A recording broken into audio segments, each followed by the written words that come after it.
spiritual wonder. So last 15 years we built the temple. Finally, that is this year, last April 10th only, we pratishtha that 108 Sivalinga and did Kumbhabhisekam. For only. And other thing, that Sivalingas also not shaped or polished anything. All are real, all are Swayambhu. So here only you can see this type of 108 Sivalinga in one place. Another thing, here you can see our Guruji, Gayatri Siddha Murugesh Maharishi. He is the founder and Guru. So he attained Samadhi 2007, is Jiva Samadhi only here. So every Paurnami, here we are doing a special Guru Puja, Gayatri Puja, Yajna. That is more than 1,000 people coming all over the island, morning to noon. Then after we are giving mass feeding, Annadan. Sunday also same Guru Puja. We are conducting Sunday school also. That's we are doing here. Another thing, we have a small spiritual museum. That is our Guruji's collections are there. Some Siddhas, Rishis worship things, use things. And also our Guruji use things are there. That is Agastya Maharshi script, Bhoga Rishi's magic stick, Tirumoolar Rishi worship Agnilinga, Navabhashana, Sanjeevani Butti, Vyas Maharishi's Bhiksha Bhatar, Valmiki Rishi's Akshaya Patar, lot of things you can see there. So that's all, this is the our Gayatri Peetam's history. Okay? Thank you very much.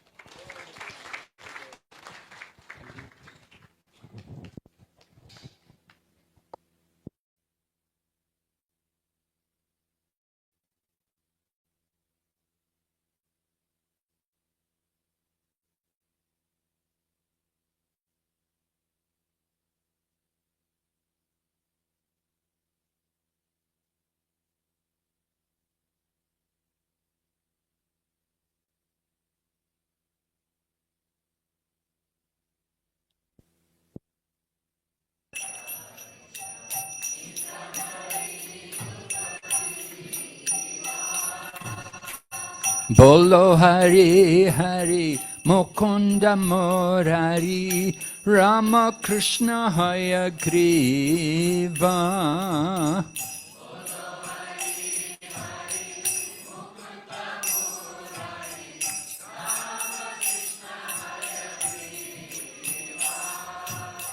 Narasimha Vamana Srimadhusudana Brajendra Nandana Shama.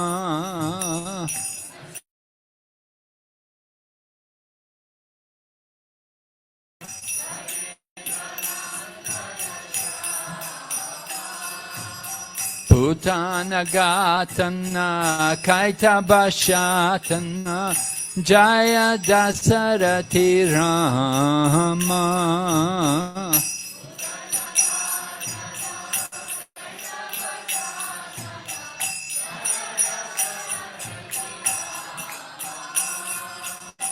Yashoda Dulala Govinda Gopala Vrindavana Purandhara.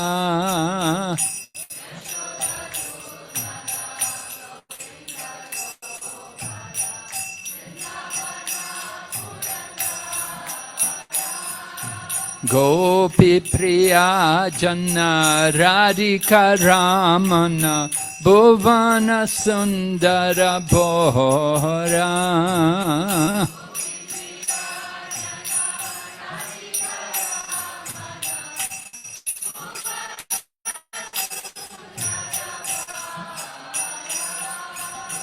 Ravana Thakura Makana Taskara Gopi Jana Vastrahari.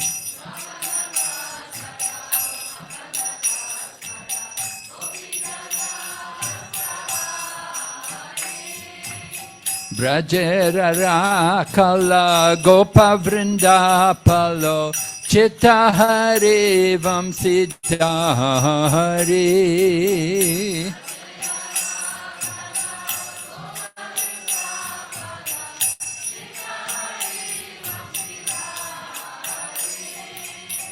Yogendra Bandhana Srinandanandana Brajajana Bhayahari.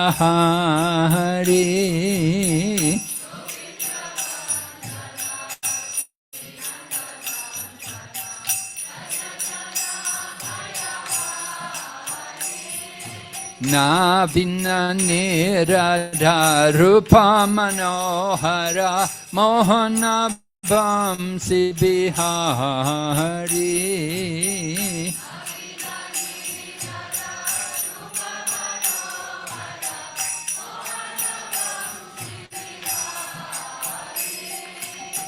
Yashodanandana Kamsa Nishudana Nikunjara Savilasi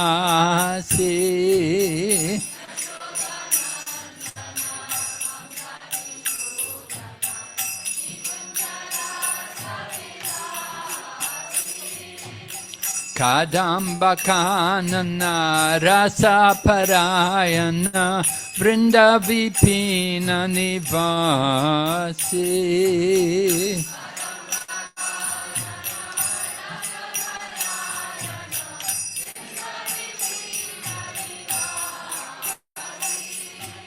Ananda Vardhana Prema Niketana Pulashara Yoja Kakana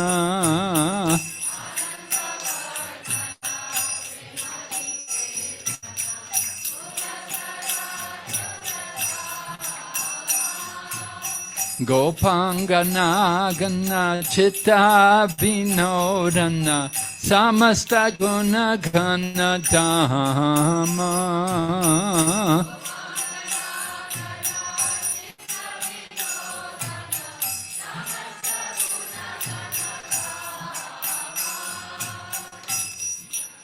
Yamuna Jivana Kili Parayana Manasa Chandra Chakora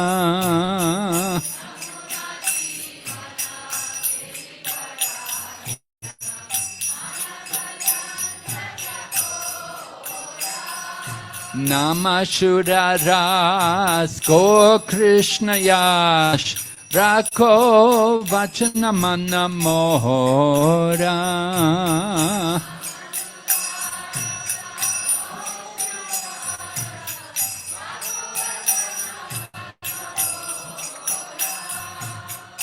Jaya Radha Madhava Kunja Bihari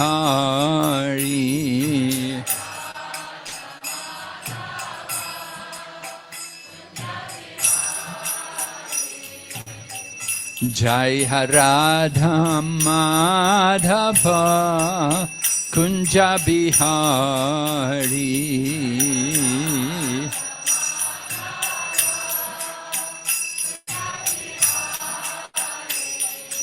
Gopi Janaballabha Giridharadhari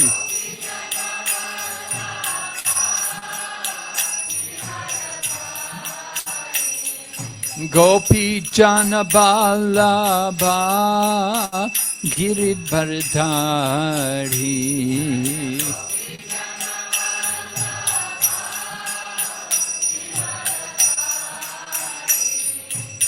Yashodanandana Prajajanaranjana Yashodanandana Prajajanaranjana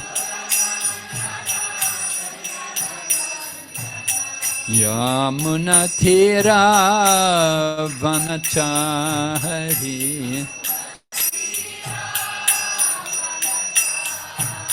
Yamunatira Vanachari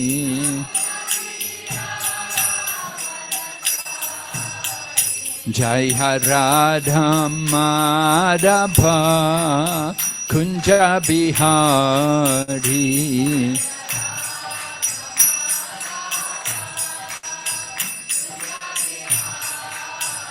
Jaya Radha Madhava Kunja Bihari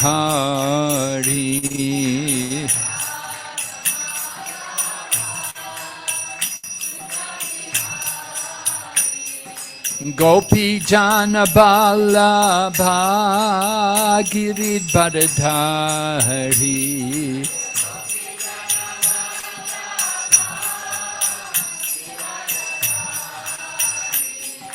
Gopi Janabalabha Giridharadhari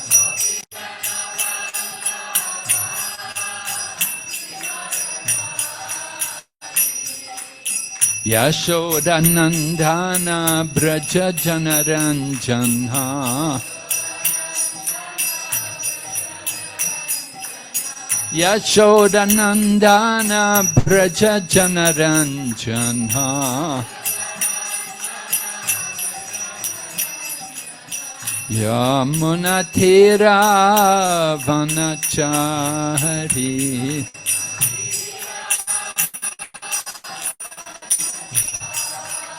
Yamunatira Vanachari Hare Krishna, Krishna Krishna, Hare Hare, Hare Rama,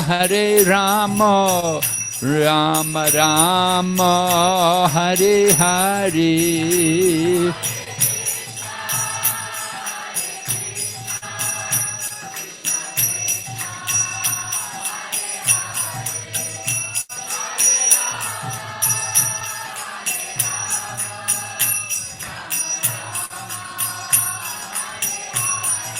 Hare Krishna, Krishna Krishna, Hare Hare, Hare Rama, Rama Rama, Hare Hare.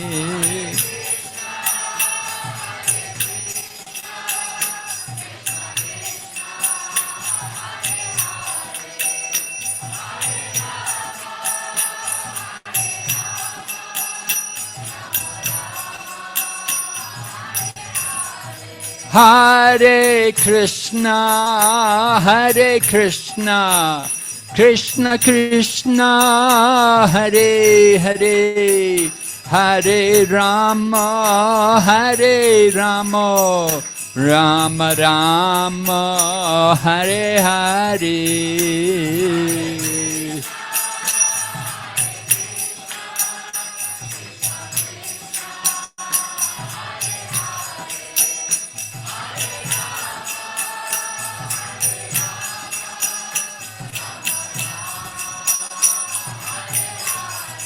Hare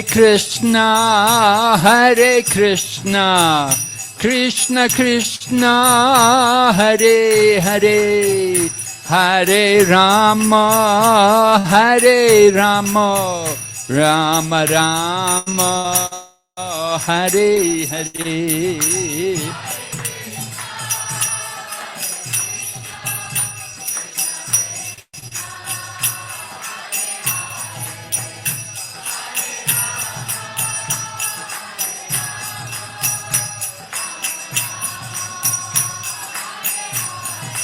Hare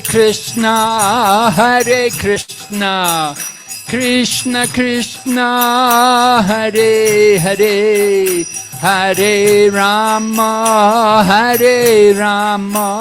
Rama Rama, Hare Hare.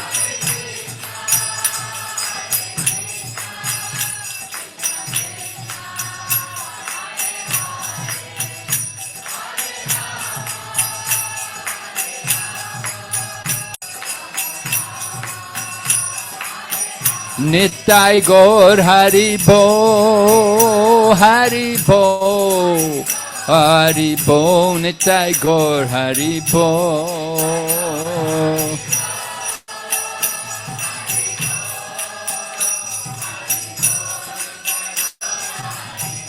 Jai Jai Prabhupada, Prabhupada, Prabhupada, Prabhupada.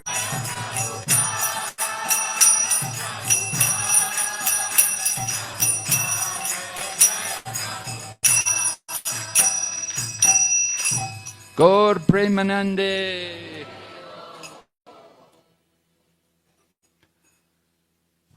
Om Namo Bhagavate Vasudevaya.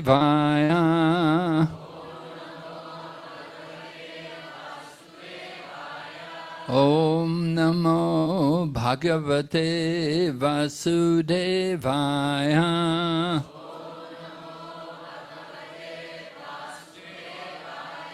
Om Namo Bhagavate Vasudevaya.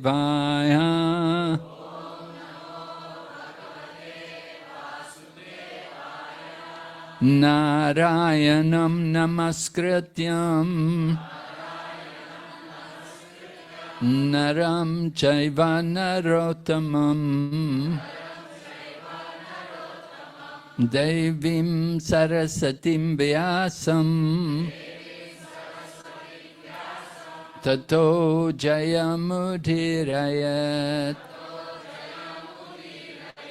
Nasta Praeshu Vabhadreshu Nityam Bhagavata Sevaya Bhagavati Uttama Shloke Bhaktir Bhavati Naishtiki. So we are continuing our presentation on the pastimes of Lord Krishna worshipping the Govardhan hill. This is taken from the Srimad Bhagavatam, 10th canto, chapter 24. So we explained how Lord Krishna was presenting to his father, Nanda Maharaj, that there was no real need to worship Indra. Did you ever try preaching to your father? It could be the most difficult, challenging thing, you know. Some people, why didn't Prahlad preach to his father? Oh my goodness, you know. Prahlad did try, right? Look what his father did. Anyway, Lord Krishna is similarly faced with this challenge. He has to convince his father, Nanda Maharaj, who is his eternal associate from the spiritual world, who's come to Gokul with him to perform their pastimes. And Nanda Maharaj, along with the other people of Vrindavan, were preparing to worship Indra. So Lord Krishna had asked them, he'd asked his father, is this shastric, or is this just some tradition which you have? So Nanda Maharaj admitted this is tradition, but he then he explained the basis behind the tradition, that the worship of Indra is very important for us, because Indra is the god of rain, and the clouds are all his representatives. They're under his control. And the clouds are very important to provide rain so that the crops can grow. In the times of Nanda Maharaj, they didn't use chemicals, right? There was no insecticides or pesticides or fertilizers, or they simply depended on nature. And they grew crops. And of course, they've been growing crops for hundreds and thousands and millions of years without any problem, until Kali Yuga came and the scientists come along with their ideas about how to improve production and how to get more grains and bigger harvest, less endeavor. And we can see the problems which are created. Anyway, Lord Krishna is not very happy with the people of Vrindavan, that they're worshipping some demigod in his presence. He's personally come there and they're worshipping some demigod to get material benefit. All right. Material, that's the result of worshipping other gods other than the Supreme. You get results which are limited and temporary. So those whose minds are distorted by material desires, they will worship gods other than the Supreme Lord. So Lord Krishna wants to correct the situation, and to correct this mistake which Nanda Maharaj and the people of Vrindavan has made, Lord Krishna begins to speak some different philosophies. And these philosophies are actually atheistic. Lord Krishna doesn't really believe in them. Of course, he doesn't believe in them. But he's presenting these philosophies because he's omniscient. He knows the future. He knows what he wants. There are three purposes to be achieved, right? First of all, he wants to correct the pride of Indra, who was his devotee. And he's become proud and thinking that he's independent of the Supreme Lord. And then secondly, he wants to inaugurate the festival of Govardhan Puja, which we're going to have on Wednesday, I think, is it? Yeah? Coming up. So every year, it's a very nice festival, very important festival. Then we have to celebrate it.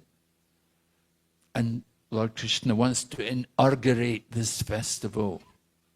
And the third reason is that Lord Krishna wants to enjoy the company of his devotees, his very intimate devotees, the Brijbasi people, and he will enjoy their company for 7 days uninterrupted under the shelter of the Govardhan hill. So these are the three reasons behind this whole pastime. So Lord Krishna began to present his arguments to Nanda Maharaj by telling him karma mimamsa philosophy, which is an atheistic philosophy with a belief in reincarnation. And the idea behind the karma mimamsa philosophy is that work is supreme. You just have to do the work. If you do the work, you will get the results. Of course, we know it's not true. Everybody's working, we're all working, not everybody gets the results they want. Anyway, Lord Krishna presented to Nanda Maharaj that work is important. You just do the work and the results will come. Lord Krishna then went on to speak some other philosophies. He explained about the importance of swabhav, one's conditioned nature. I was explaining yesterday how everyone has their particular nature. Somebody is very happy to worship the deity in the temple. Somebody is very happy to study Shastra. Someone else likes to manage and organize things and make arrangements for everyone. It's more the Kshatriya mood. There's the Brahminical mood, there's the Kshatriya mood, and then there's the Vaishya mood. The Vaishya mood described in Bhagavad Gita. Krishi go raksha vaninam Vaishya karma swabhavajam. Swabhava, again, the nature of the Vaishya. They do Krishi, farming, and in Krishi go raksha vaninam, farming, taking care of the cows, and then doing trade, and then also some banking or money lending, probably, this kind of thing. These 4 activities are mentioned for the Vaishya.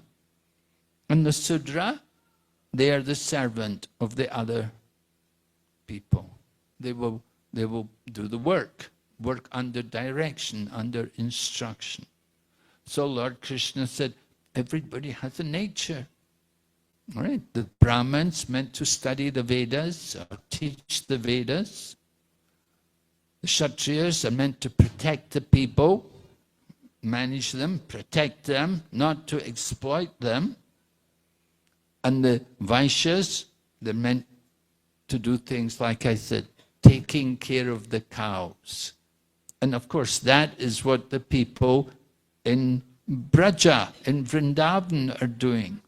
Their main business was taking care of the cows. And Nanda Maharaj has a big 9 lakh cows. So it's a big job. Everyone's busy taking care of the cows. Churning the milk into butter, and then from the butter making cheese, and then ghee and yogurt, different things, milk products. And then also cow dung, which has to be gathered.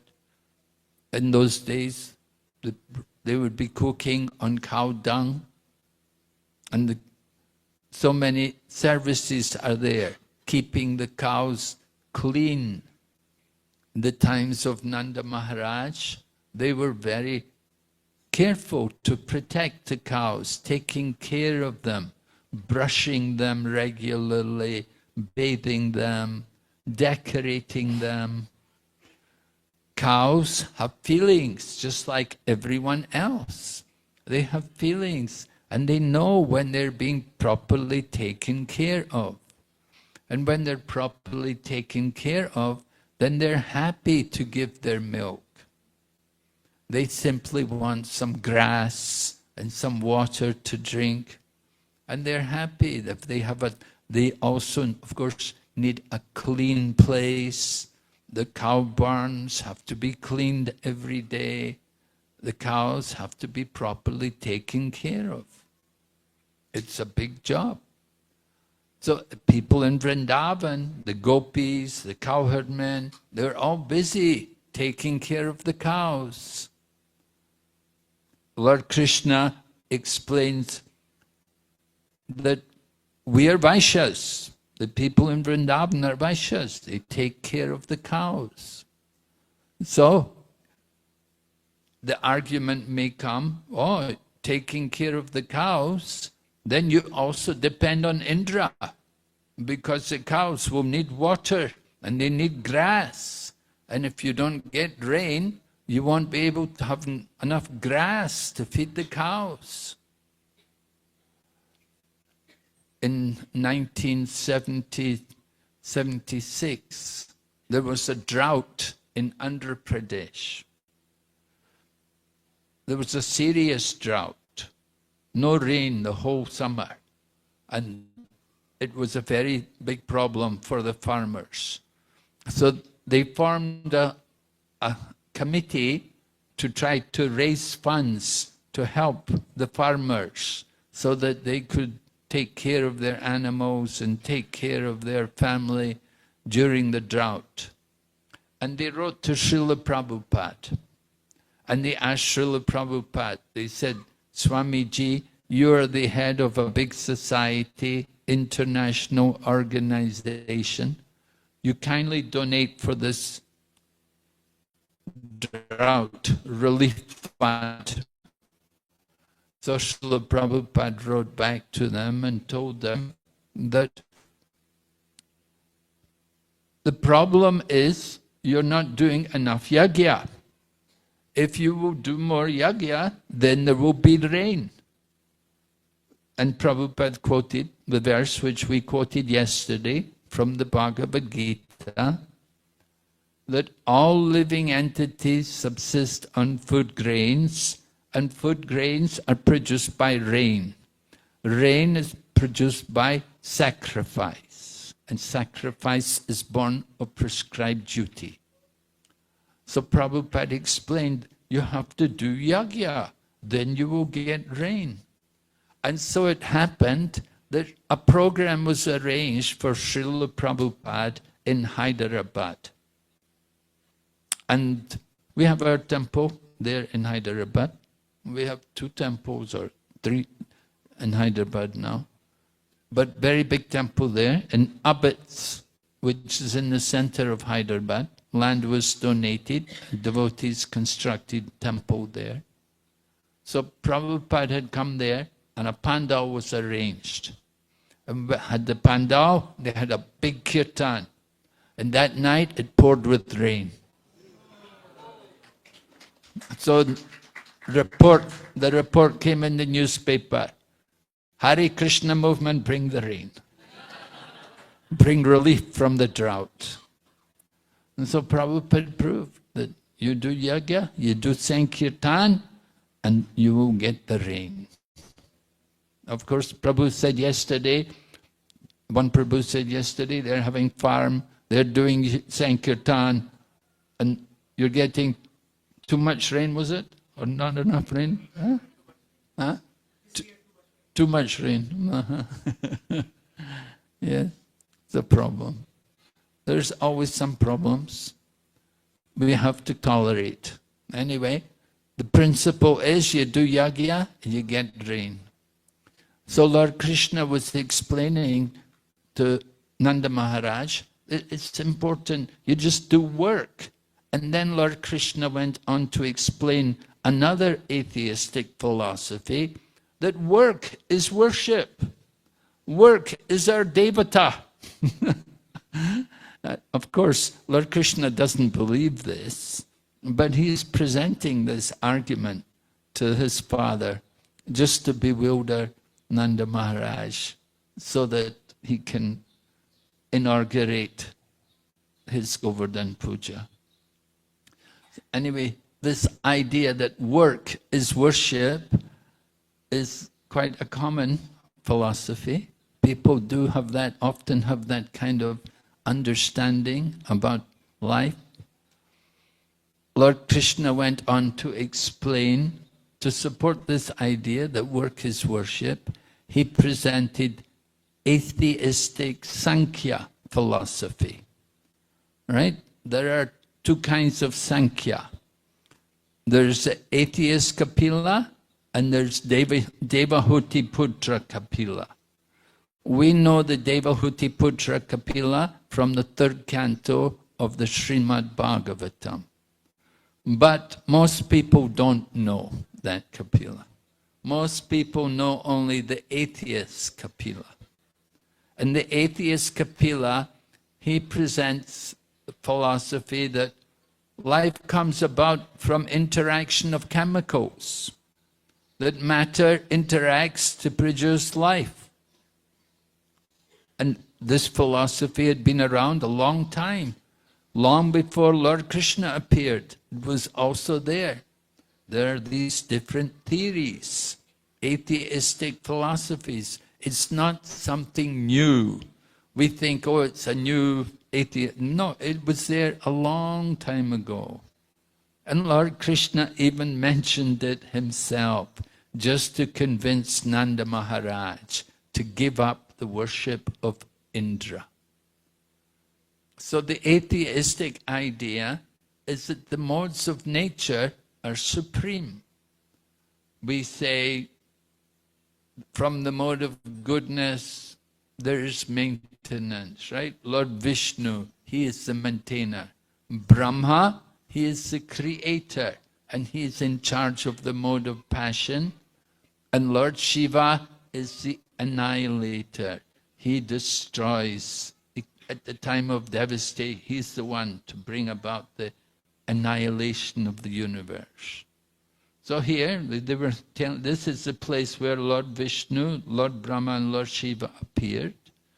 They appeared to, in the form of Trimurti, and they appeared to Ravana's son Meghalaya or Indrajit, and they gave him blessings. Anyway, Lord Krishna was explaining to his father, the modes of nature are supreme. It's the clouds which cause the creation. It's not Indra. Indra didn't do anything. It's the mode of passion. Everything comes about from the mode of passion. It's the cause of the creation. If there's no passion, there'll be no creation. Right? You want a child, there has to be some passion there. The same way you want creation, you want to begin something, some project, there has to be some passion. The same way there has to be this passion. And the mode of passion creates the clouds, and the clouds come and pour the water on the land, and the crops can grow, and the cows get grass and water, and they can be happy. So this is the atheistic Sankhya philosophy, that everything came about just simply by the modes of nature, just due to the mode of passion. So the mode of passion produces the clouds, and the clouds come and they pour water everywhere. Lord Krishna is saying, Indra didn't do anything. Indra is not responsible. It's the mode of passion which did it. It's that Rajagun. Indra didn't do it. And then Lord Krishna said, when the clouds come, they drop their water sometimes on the ocean. There's already so much water there in the sea, and the clouds are pouring water on the sea. What good is that? Sometimes the clouds pour water on barren land or on the rocks, where there's no hope of anything growing. So all of these things happen. Is Indra responsible? No, it's just happening. It's just the material nature. It's not due to Indra.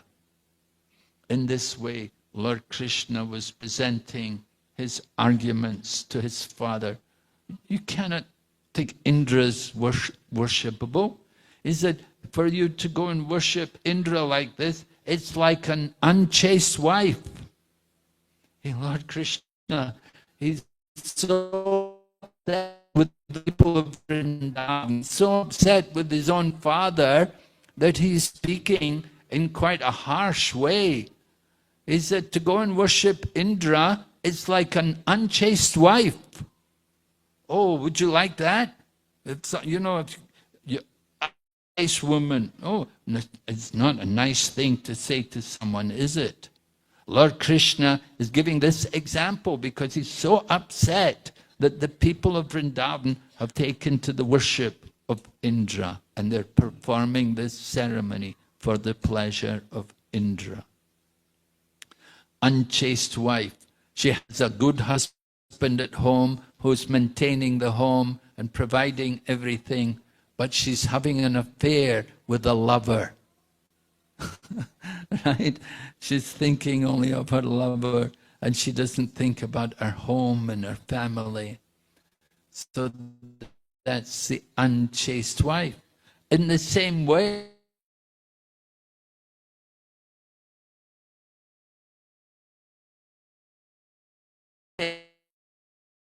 the people of Vrindavan, they're being the Supreme Lord. He's the one who's providing for them, their prosperous family and their situation. Who's providing for them? It's not done by Indra. It's done by the Supreme Lord, the personality of Godhead. Swayam Bhagavan Sri Krishna alone is responsible for this. And he's the one who should be worshipped. But they're going and worshipping Indra. Just try to imagine the situation. So how does Lord Krishna feel? He is not happy with it. And that's why he has come. And he's presented these different philosophies. We heard Sridhar Swami points out, he said there are 6 different philosophies which Lord Krishna presented. One was, we mentioned karma mimamsa, and then the other was that the modes are supreme, and then he talked about swabhava, our nature, we should work according to our nature, and then he spoke about the modes of nature being above everything, and then he spoke about that the Lord himself is under the control of the material nature. And different philosophies. It's mentioned in Srimad Bhagavatam, 6 different points which Sridhar Swami identifies as all being principles which Lord Krishna had brought up to defeat his father and convince his father to give up this worship of Indra. So Lord Krishna then continued, and he went on and said, our home is not in the city, and we're not living in any village. We don't need to go to a foreign country. He said, we're living here in the forests of Vrindavan. Vrindavan is our home. The forests are here, and the Govardhan hill is here. We don't need to go other places. Everything is here for our needs. Nanda Maharaja, he's not so convinced. Anyway, Lord Krishna continues, he said, our home is here in the forest and with the Govardhan hill and the cows. He said, instead of worshipping Indra, you should worship Govardhan hill, and you should worship the cows, and you should worship the Brahmanas, because the Brahmanas are the representatives of the Supreme Lord. And we should worship them also. So Lord Krishna told his father, worship these things, worship the Govardhan hill. Govardhan hill because Govardhan hill does so much service. Of course, we only know Govardhan hill today. It's much smaller. Try to understand, 5,000 years ago, Govardhan hill was much bigger, and it was very tall, and there were waterfalls on the Govardhan hill, and there were so many nice grasses growing on the Govardhan hill. The cows would come and graze on the Govardhan hill, and they would drink the water from the waterfalls. Vegetables would grow there in the Govardhan hill. Wild vegetables would grow.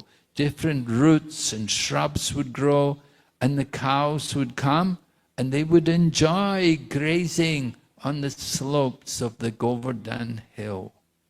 So Govardhan hill was providing very nice service for Lord Krishna, the cowherd boys, and the cows. And Lord Krishna wants to encourage Nanda Maharaj and the cowherd men. We should worship the Govardhan hill, not this demigod Indra. Worship the Govardhan hill and the cows, because they're the ones providing our livelihood. They provide the milk, and from the milk you are making cheese and butter and yogurt and so many. All of your wealth is there in this produce. When Nanda Maharaj went to what happened? Nanda Maharaj would sometimes have to go to Mathura to pay taxes. So when he would have to go to Mathura to pay taxes, he would bring milk produce. He paid everything in different milk produce. He'd bring paneer and yogurt and ghee and things. And this was his wealth. He didn't keep paper money, or it's not even paper these days, it's more plastic money today, you know. Everything is plastic. And so he didn't have any plastic. He had milk, he had real wealth.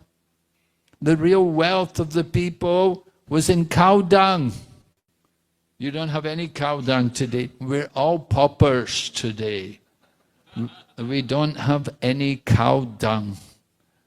That's the real wealth. Cow dung is the fuel for cooking and for heating. So that Nanda Maharaj and the people of Vrindavan were not poor. Nowadays, we go to Vrindavan and we see, we think, oh, they look very poor. But in the times of Lord Krishna, the people of Vrindavan were very wealthy. And it describes how the people dressed and how they had so many ornaments and jewelry. They were opulent. They didn't have tractors. They didn't use petrol. They didn't use these things which we're addicted to today. They had real wealth in the natural resources. So Lord Krishna wants to encourage his father. He said, instead of worshipping Indra, we should worship the Govardhan hill, the cows, and the brahmanas. So Nanda Maharaj says to his son, well, Krishna, he said, yeah, we could do both. Let's do both, Well, you can do your Govardhan puja and we'll worship Indra. And, why don't we just do both? But Lord Krishna said, oh, no, Papa. That's not the way. You have to understand, this Govardhan puja is elaborate, and we will need everything. We will need all the paraphernalia which you've collected for your Indra Yagya and more. We will need it all for the worship of the Govardhan hill. So Lord Krishna, very difficult to defeat Lord Krishna. And Nanda Maharaj has also seen how his son is a very, very special child. As we said yesterday, Gargacharya had told him, your son will be as good as Lord Narayan. And Nanda Maharaj has also seen some of the childhood pastimes of Lord Krishna, how he killed different demons, even as a child. Putana, Vrittasura, Agasura, Saktasura, and the different demons came there in Vrindavan. Lord Krishna would defeat and kill them. So Lord Nanda Maharaj, he could understand something of the potency of his child. And so he agrees to Lord Krishna that, all right, then okay, let's do this Govardhan Puja. But he says to Lord Krishna, you have to tell us how you want it done. So Lord Krishna begins to explain how he wants this whole festival done. And Lord Krishna explains that he wants all nice foodstuffs, all varieties of foodstuffs should be prepared and offered to Lord Krishna. There should be hot things, hot things like dal, right? We need some dal, there should be some nice bean soup, there should be cold things like sweet rice, right? Sweet rice should not be hot, right? We used to make sweet rice. When I was in New York temple, we used to make sweet rice. For the Sunday feast, we'd cook it on Thursday. And we'd cook a lot of it, many gallons of sweet rice. We'd put it in the freezer and bring it out on Sunday. Oh, Sunday feast in New York in those days was really, really wonderful. People really appreciated the prasadam. Anyway, Krishna's explaining how many different varieties of food have to be prepared. There should be sweet, there should be salty, there should be sour, there should be pungent, right? You don't want just only sweet, you want also namkins, you want rice, you want all different varieties of sweets. One time in Los Angeles, the devotees had made some sweet for Prabhupada, and Prabhupada was tasting it, and he said, "What is this?" They had made it with something like marzipan. And you know, marzipan is not something very common in India. Anyway, you know, Prabhupada said, "Why don't you make the sweets I've shown you?"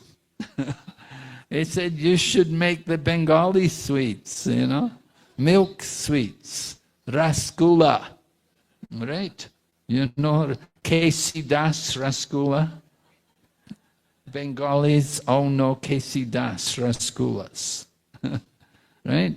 The good rasgulla, when you eat the rasgulla, will squelch, right? Should make the right sound. You know, oh, it's a very good rasgulla. So, there should be rasgulla, there should be sandesh, there should be burfi, there should be so many different varieties of sweets are there. Rasamalai and Gulab Jamun. Gulab Jamun, yeah, that's milk powder, right? But anyway, the idea is all different varieties of sweets should be prepared. All different varieties of foodstuffs. Prabhupada liked very much kachoris. He was called Kachori Mukh. As a young boy, he was so fond of kachoris, he got the name Kachori Mukh. So, of course, kachori is not a very easy thing to make. You have to be a good cook, expert, making these kind of things. This is what should be made for Govardhan Puja, to offer to the Lord all different varieties of foodstuffs. And Lord Krishna said all of these things should be prepared and they should be offered to the brahmanas. And then Lord Krishna also mentioned, he said, feed the brahmanas and give them also charity, because the brahmanas will come and they will recite the Vedas. So you give them nice foodstuffs, give them some charity, even you can give them some cloth, like that, and satisfy the brahmanas. And not only the brahmanas, but he said, Lord Krishna mentioned, even the dogs and the dog eaters should be given nice food, and they should be satisfied. So Lord Krishna, when he was describing to Nanda Maharaj how to perform this Govardhan Puja, he mentioned all different levels of living entities. The low-born, even the untouchables, everyone should be given nice prasadam without any kind of discrimination. Lord Krishna wanted this. Feed everyone nice prasadam. Just like Srila Prabhupada, when he was in Mayapur and he saw this situation in Mayapur, how some young children were going to the garbage where the thrown outs were. And Prabhupada said to the devotees, he said, this is very bad. He said, you must arrange, no one should go hungry within 10 kilometers of the temple. So Prabhupada wanted, he said, there must be prasadam distribution. And I was in Mayapur during when everybody had that, what's it, COVID, yeah, the COVID thing. I stayed in Mayapur a couple of years during the COVID, and every day devotees were going out to different villages distributing prasadam in the village areas. That was very nice in pursuit of Srila Prabhupada's desire. And Srila Prabhupada's desire is non-different from Lord Krishna's desire.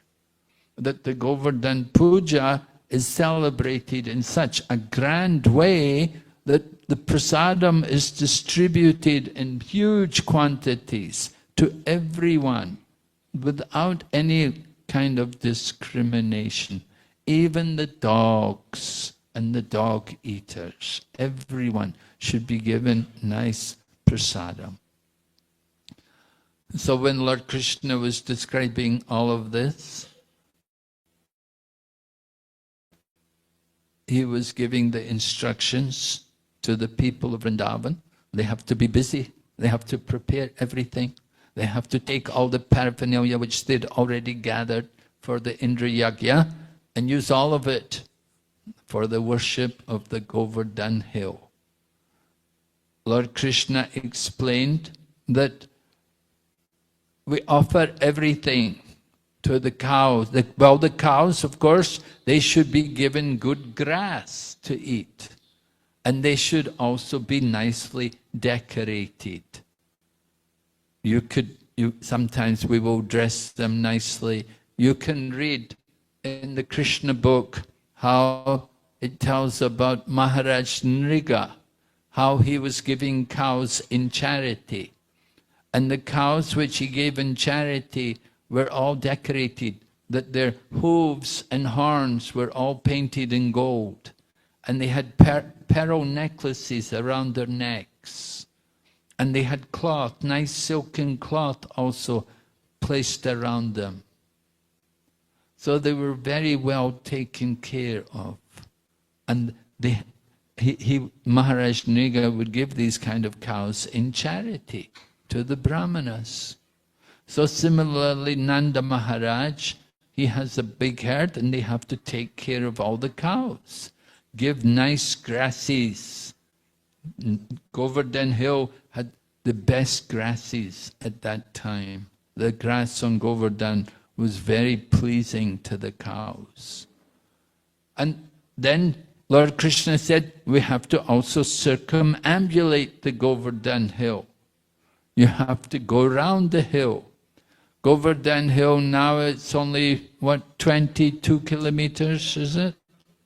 To go around the Govardhan Hill, it's not very far, 22 kilometers. You can walk around in 4 hours, 5 hours, depending on how you walk. In times of Lord Krishna, Govardhan Hill was much bigger. But still, Lord Krishna said, we should circumambulate the Govardhan Hill and take the cows, bring the cows also around the Govardhan Hill. And in this way perform the Govardhan Puja. Lord Krishna wanted everyone to take part in this festival. And of course we see today, Govardhan Puja is one of the most popular festivals around the world, especially in Vrindavan. Especially in Vrindavan, every temple in Vrindavan will celebrate Govardhan Puja. And there will be distribution of prasadam. And Prabhupada explains even sometimes the people, they throw the prasadam. But people don't mind to pick the prasadam from the ground because it's coming from Vrindavan. So the dust of Vrindavan is also prasadam. This is the mood during the Govardhan festival, that prasadam cannot be contaminated, and people will even take the prasadam from the ground and honor it.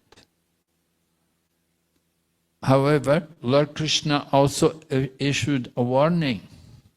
The warning was that if you don't do this Govardhan Puja, then you're in danger that you may be bitten by the snakes on the Govardhan Hill.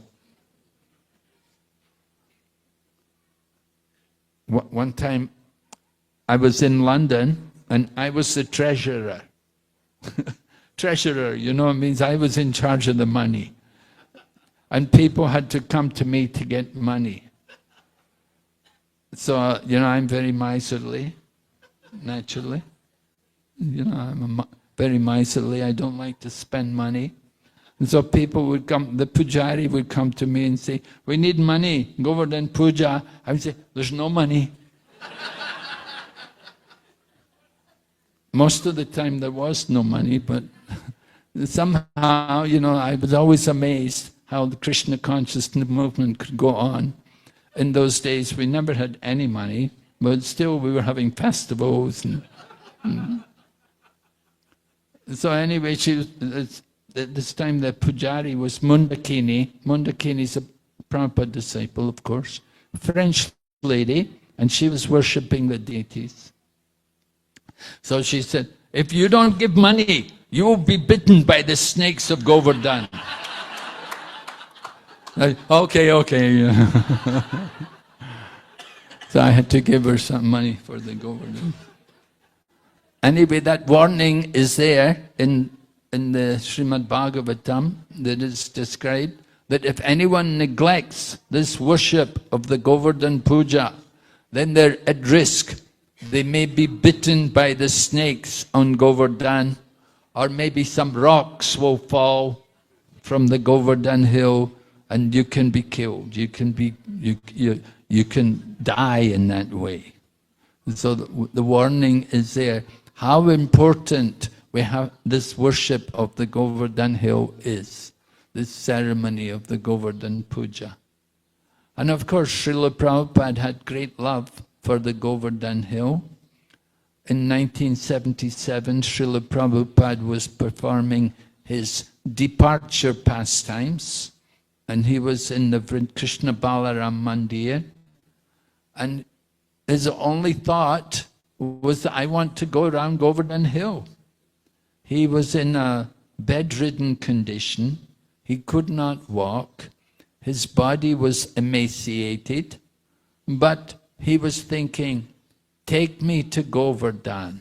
I want to go around the Govardhan hill. And so the devotees were in despair. What to do? They thought, if Prabhupada goes to Govardhan, his body is so thin and he's so emaciated that it will kill him for sure, that he'll never survive. And they were pleading with Prabhupada, begging him, no, Prabhupada, you have to stay here. Prabhupada, please. But anyway, it was all Lila, just like we're hearing Rama Lila. Prabhupada also had his Lila with the devotees. He was encouraging all the devotees. He wanted to see the devotees' deep love and how much they really cared for him. So he was talking in this way, and he was trying to inspire them in their Krishna consciousness. Anyway, we were never actually able to take Prabhupada there, but after he departed, then we took Prabhupada's murti there, and we took Prabhupada in the murti form around the Govardhan hill. So Govardhan hill, the worship of the Govardhan hill, very special for all the devotees to take part in. We are hearing from the Srimad Bhagavatam, this Govardhan is Haridasa Varya. Yat Rama Krishna Charana Sparasa Pramodha, right? Hanta Yamadri Adari Haridasa Varya. Yat Rama Krishna Charana Sparasha Pramodha. The gopis are describing the glories of the Govardhan hill. In the Venu Gita, chapter 21 of the Bhagavatam, the gopis have already described that this Govardhan hill is the very best of all the devotees. And why is it the best of all the devotees? Because it does so much service for Lord Krishna. Actually, this hill of Govardhan is not different from Lord Krishna.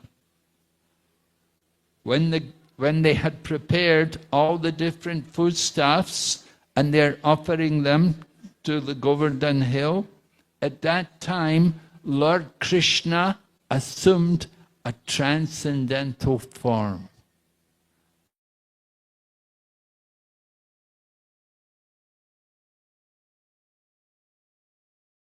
another expansion of Lord Krishna.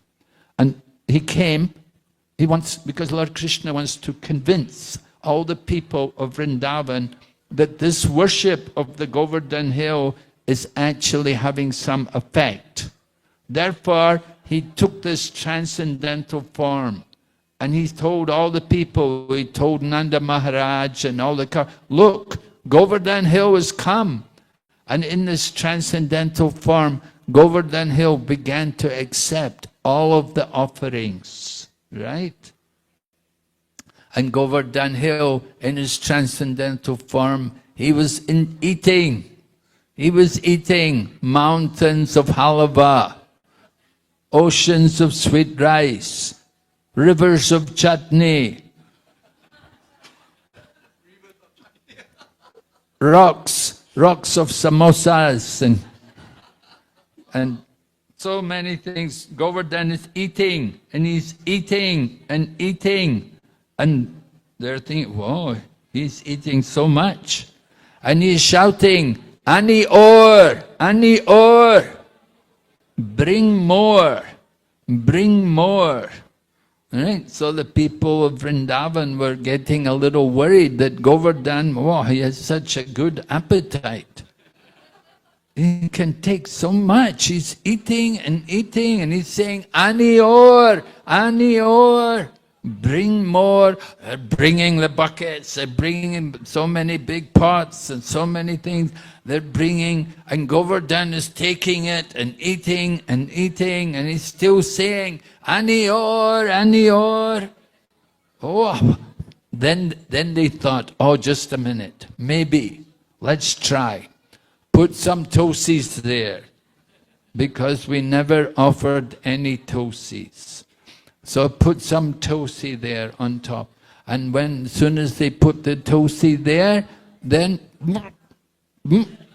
right? Then the Lord, in the form of Govardhan, he belched, and that means satisfied. Now I am satisfied. So in this way, they were able to perform the Govardhan pastime. Lord Krishna was very happy to see this wonderful display. Lord Krishna was so pleased that everything has been done so nicely, but there's one person not happy, right? And that, of course, is Indra. And he is going to react. So that will be the next chapter. We will go on to the next chapter tomorrow or the next day when we talk more on Govardhan Puja. All right, so maybe there's some questions or comments. Anyone? Yes, Prabhu?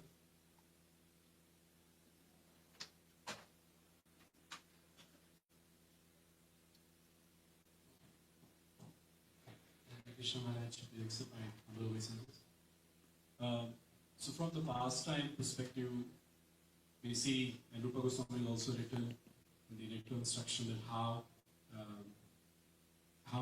what is the greatness of Govardhan, all the pastime, Rasa Lila pastime.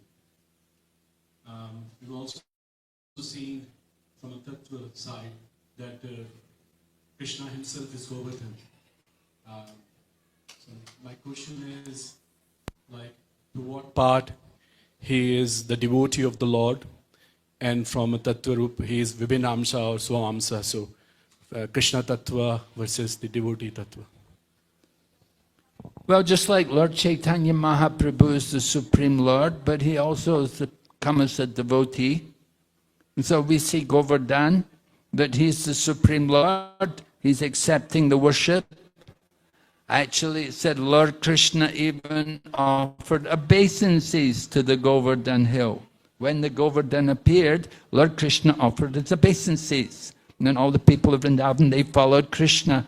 Because their only idea, the people of Vrindavan, their only thought is to do what Krishna wants.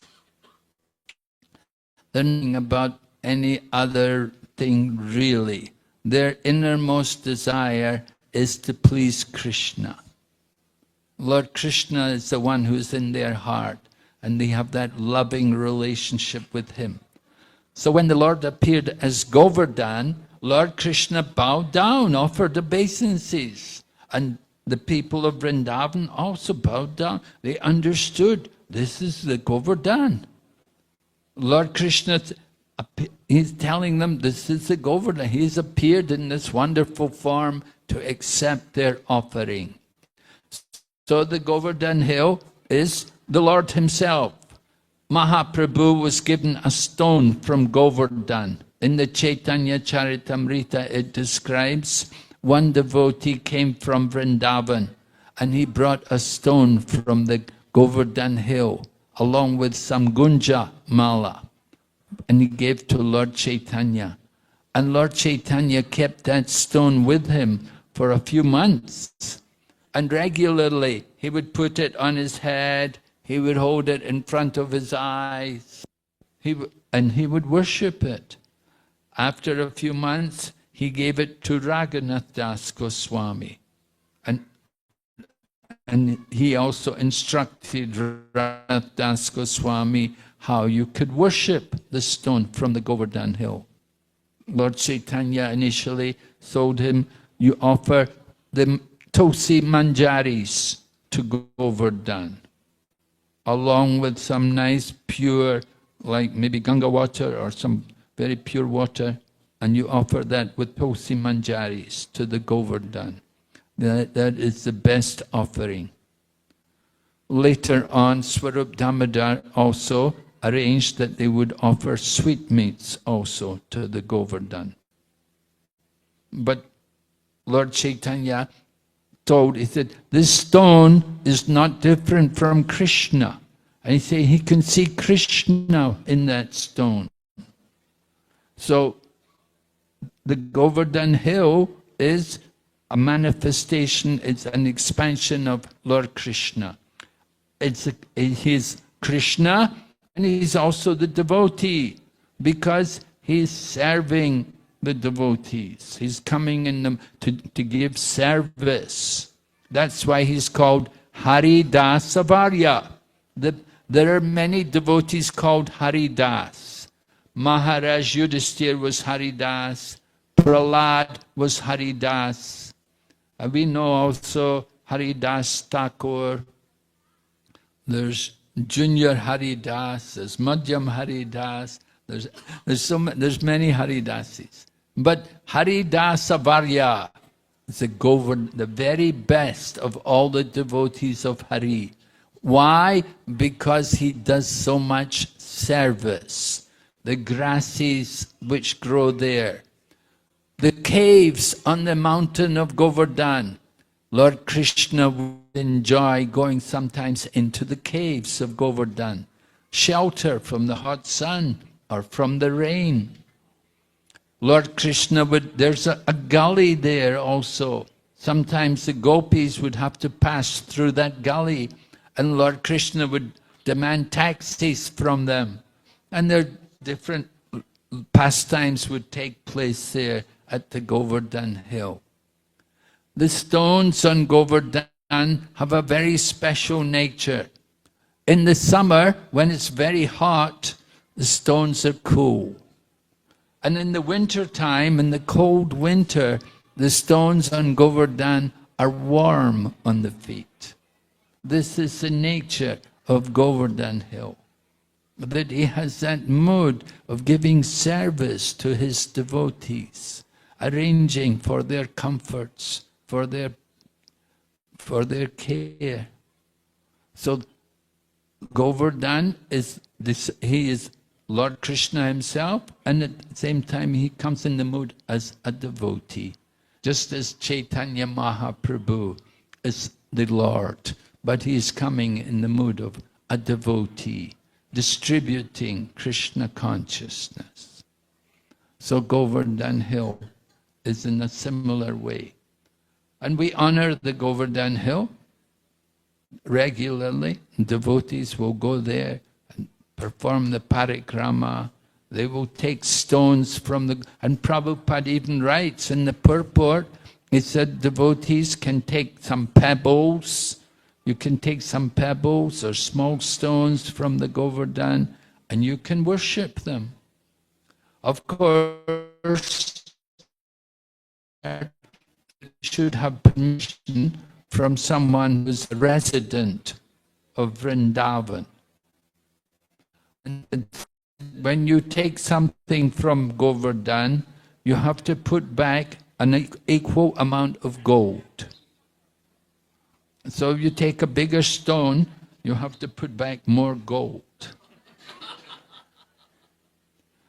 Tamal Krishna Goswami, he was in charge of the temple in Houston, in Texas, and they wanted a Govardhan Shila, and they got this big Govardhan Shila, very big one. They have it there in the temple in Houston, and he said, but after they took that stone to Houston, he said, I had to spend so much money on the Govardhan Center. You know, Tamal Krishna had purchased one Govardhan Center along with Giriraj Maharaj and Keshava Bharati Maharaj.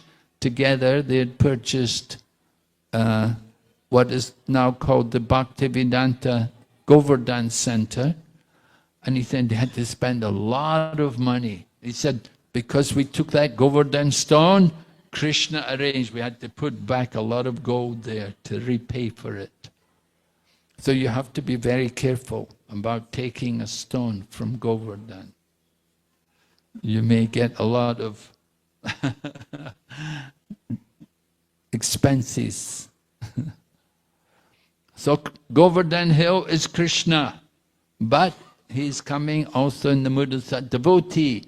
How is he doing service? Because he's sheltering. We will hear during the wrath of Indra, Lord Krishna can pick up the Govardhan Hill and hold it up, and all the devotees, all the cows, everyone, they're all under the Govardhan Hill. They're all protected by the Govardhan Hill. So this is a wonderful service of Govardhan.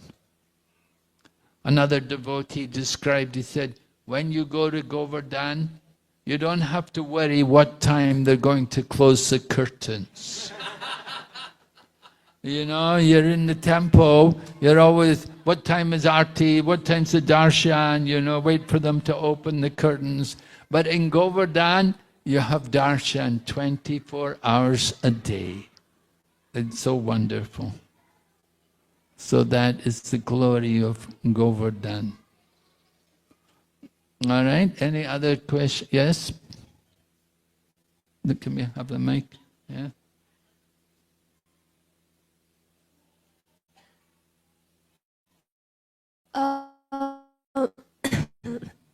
Maharaj, what is the difference between Govardhan Shila and Shaligram Shila? Are they the same? No, exactly the same.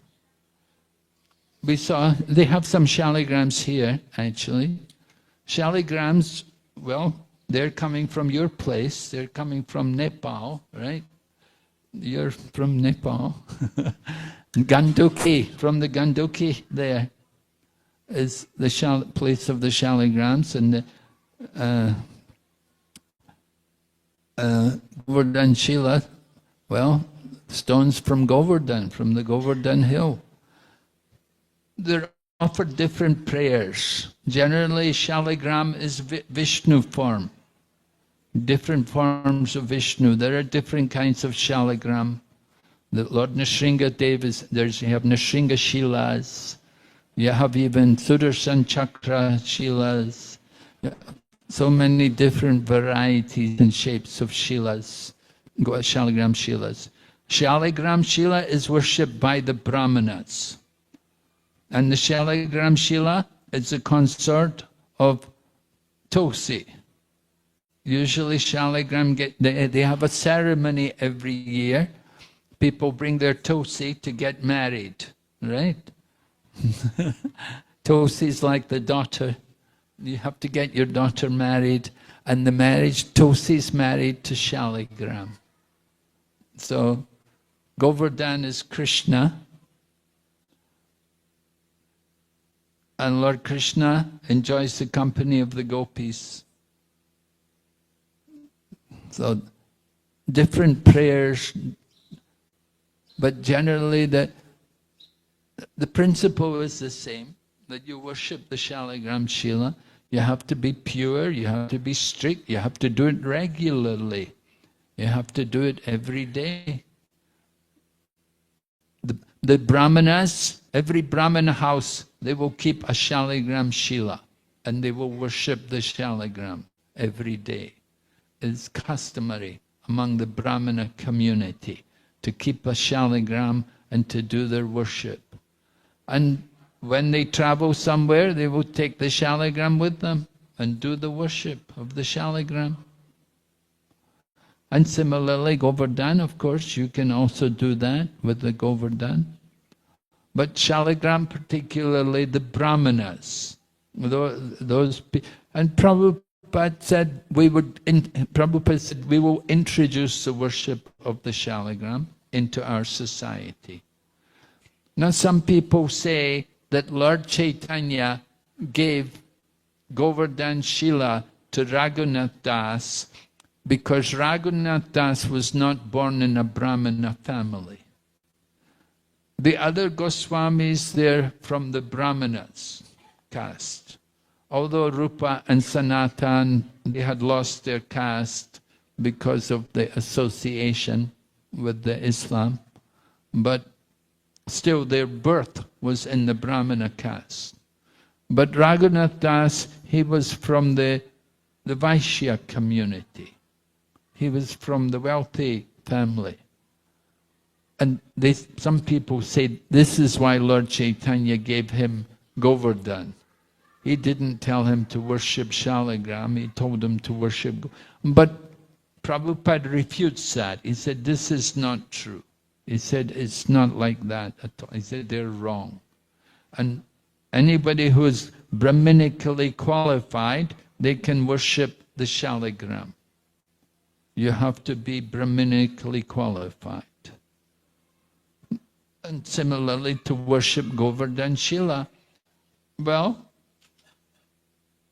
to do it properly, you should be a Brahmana. I've never heard that the Govardhan Shila is only worshipped by Brahmanas, but certainly Shaligram is only worshipped by Brahmanas.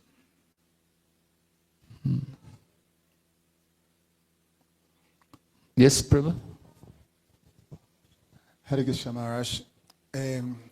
We know that religious traditions are very important for maintaining a healthy society. Arjuna made the case in the first chapter of the Bhagavad Gita that with the breakdown of traditions, there will be Varna Shankara and all that. And also, Krishna, in the third chapter, he says that in the beginning of creation, he sent forth mans and demigods along with the process of Yajna. And that's a process, that's a whole system for creating a very prosperous society that can be elevated to Krishna consciousness. And these things have to be offered. Of course, he makes the case that, Yagyartha, that the beneficiary of this offering, this Yajna, is Krishna, is Vishnu. But nevertheless, it is a system. And we know that Krishna is not necessarily addressing that the Vrajavasis are doing this without acknowledging Vishnu. I'm not sure. But even if it's like that, he just stopped the whole thing and put it aside and then introduce something that is a tradition for us, for followers or Vaishnavas, or Braja Vaishnavas in one sense. But, it's stopping a tradition. He's making a case, is this traditional or this is in the scriptures? And So the question that I have is, this Govardhan Puja is meant for, you say Krishna was upset with the Brijavasis because they were worshipping a demigod. This is something that is meant for us, devotees of Krishna, or this is something that is supposed to be followed by everyone, but how it fits into that whole principle of traditions, you know, the whole yoga ladder that is important in one sense for different types of people in different levels.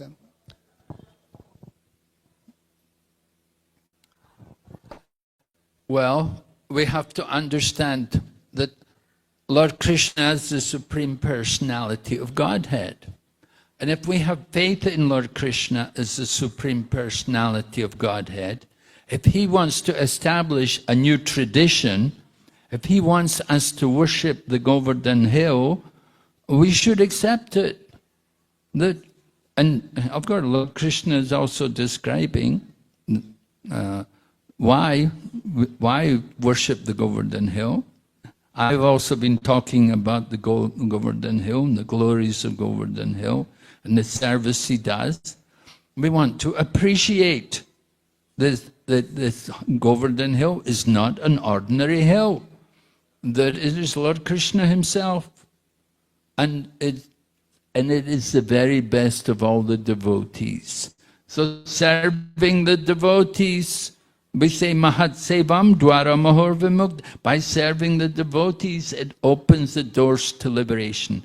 So if Govardhan Hill, if he is Krishna himself, or if he's the devotee, and if we do service for the Govardhan Hill, certainly it will be for our benefit. Lord Krishna wants to inaugurate this festival. And just like Nanda Maharaj, because he's an eternal associate of Lord Krishna from the spiritual world, he's naturally a devotee of Krishna.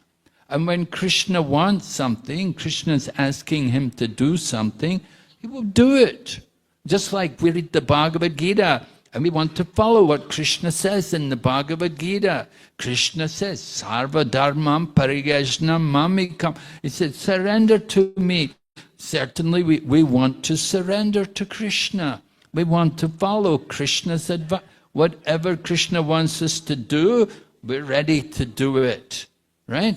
Lord Chaitanya comes and he asks us to do Sankirtan, to preach the holy name every town and village.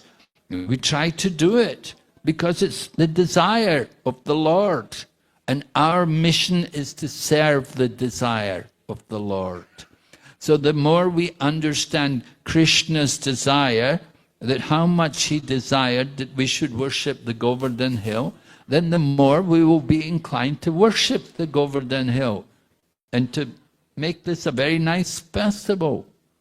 Whether it's a tradition, you may say, well, it's a new tradition, we stopped the old tradition, we stopped worshipping Indra, got a new tradition now. But we have to understand this tradition is given to us by Lord Krishna. He's teaching us that if you do like this, this will help you to grow in your surrender to Krishna, in your Krishna consciousness. It's a joyful festival in which everyone will benefit. Everyone enjoys the Govardhan Puja. Everyone enjoys the prasadam that day, right? And we always have nice kirtan, joyfully. We go around the Govardhan Hill. And we want to be happy. Lord Krishna wants to see us happy. So he inaugurated this festival. To sit in a Nidra Yagna won't make us happy. Right? But to have the Govardhan Puja, to have a nice mountain of prasadam, dancing and chanting around the hill, certainly it's a very joyful, very blissful festival. Lord Krishna wants to see us happy in Krishna consciousness. So he inaugurated this because he knows Kali Yuga, we're all disturbed, right? people in the Kali Yuga, Manda, Sumanda, Matayo, Manda Bhagya, Upadrit, lazy, misguided, unlucky, always disturbed. Lord Krishna knows Kali Yuga, we're not very happy. So he comes and he gives us the Govardhan Puja to make us all happy. And Lord Chaitanya comes to add on the Sankirtan to make it fully blissful. And so we have to understand, yes, it's a new tradition. You could say, Govardhan Puja, is it Shastric? Well, it's in Srimad Bhagavatam. Srila Vyasadeva wrote about it. It may not be in the Vedas. Maybe, I don't know. I haven't read all the Vedas. But it's certainly there in Srimad Bhagavatam. And Nigamakalpataror Galitam Palam Shukamukadamrita Dravat. Srimad Bhagavatam is the ripened fruit of all the Vedas. The Vedic knowledge is all there in the Srimad Bhagavatam.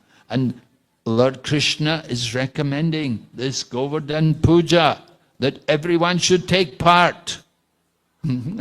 So, yeah, we don't want to risk being bitten by the snakes and go. Yes, yes, Prabhu.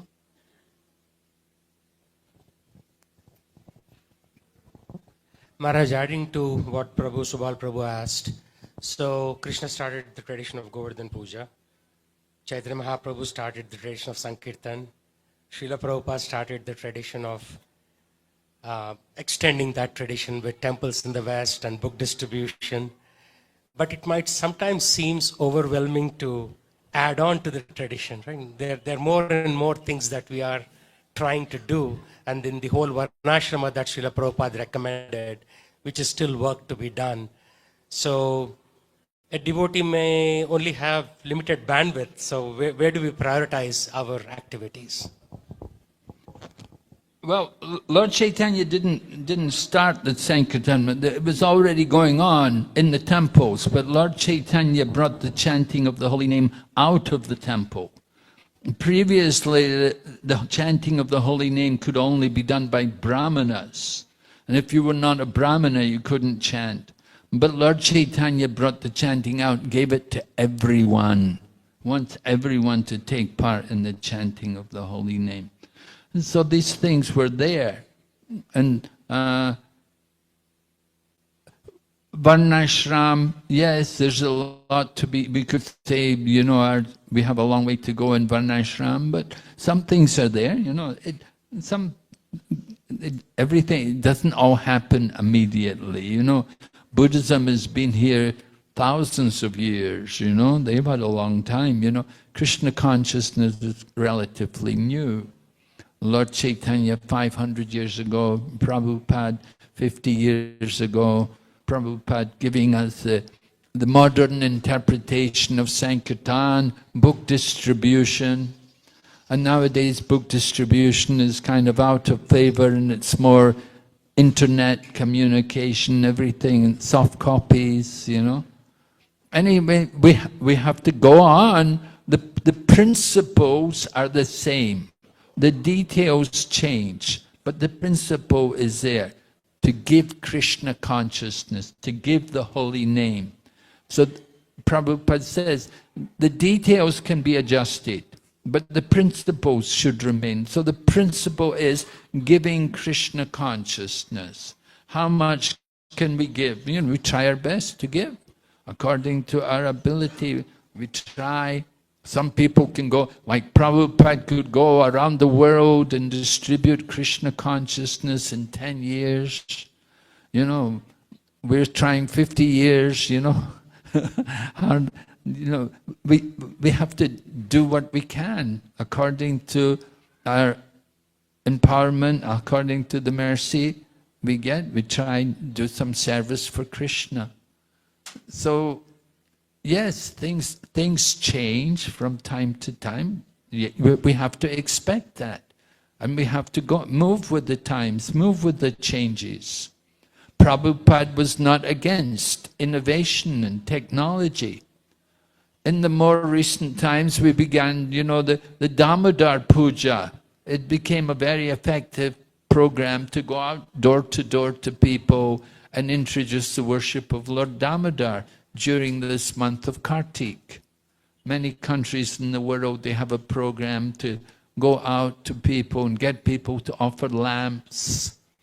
Even in Hong Kong, when I'm in Hong Kong at that time, we go out on the street and we take a little table and we have lights and we get people to offer candles to Lord Damodar right on the street. And, it's an innovation, it's something a little new, but, it's part of our culture to get people to give Krishna consciousness to others, somehow or other, to find the ways and the means to make people more aware of Lord Krishna. The times change and the approach, how we're going to do it, is difficult. I was in South India some months ago now. I was in Trivandrum, and the devotee there was telling me now they have 18 centers in Trivandrum. He said they have the one big center, the main center, and then they have many small satellite centers. And usually these centers, they only open like one day a week. They have a program one day a week, like a Sunday program, or maybe Saturday program, or whatever. But usually it's a householder couple are taking care of it. Just not a lot of people. They don't have an ashram. They don't have brahmacharis staying there or anything. Things. So it's a little different. Generally, we think ISKCON center, you have a big center, and you have an ashram, and you have brahmacharis and everything like that. But, they just have a center. It's more like a Christian church, you could say, something like that. They have their temples, and they have their programs, and they build up a congregation. And it's convenient for people to come. Rather than traveling a lot, they can come to a nearby center and have a program.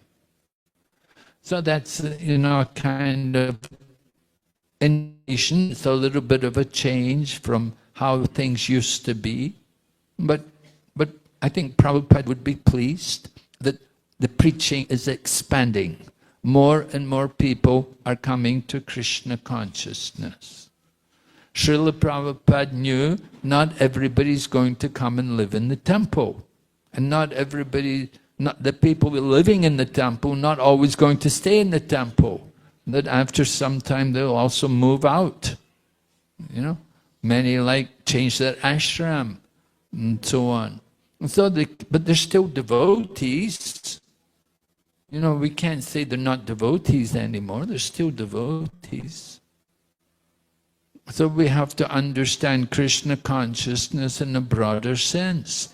That it changed from the ashram basis, became more congregations. There are congregations everywhere.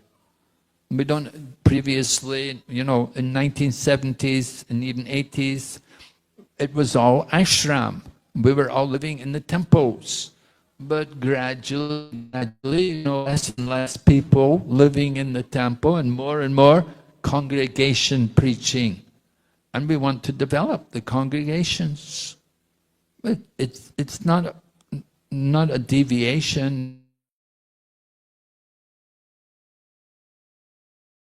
Krishna, having Sankirtan, celebrating festivals and so on, these things all go on. And just in different places, different numbers of people. So, we have to be willing to come up with new methods of presenting Krishna consciousness. We have to be flexible and try to find out new ways of bringing people in, exposing people to Krishna, bringing them to Krishna's service. So that's my response.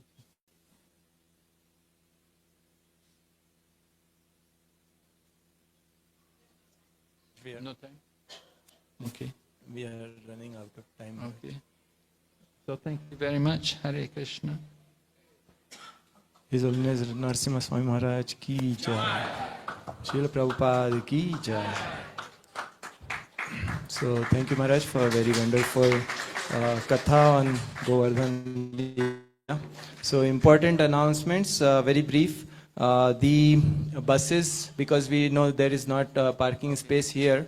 So we'll have one by one buses will come and we will announce. The bus numbers are not important. We just like around 30 people board one bus, then the bus will go. The next batch waits. So just stay here inside. We will announce and then enough people board the bus will go. It's raining outside, so you cannot wait outside. So please wait inside. So that's one thing. And another thing is, you must have seen the schedule. So we are going back. Then there is lunch. After lunch, there is a much needed break, and then after that, there is a evening kirtan and class by Maharaj in hall. And the sponsors, we want to offer our gratitude. So therefore, Maharaj will be giving some gifts, and those devotees who have sponsored, they must have been informed, but they have to sit in the front. There is a special seating so that Maharaj doesn't have to run around, and we can quickly and effectively manage that. So please take note of that. Thank you. Hare Krishna.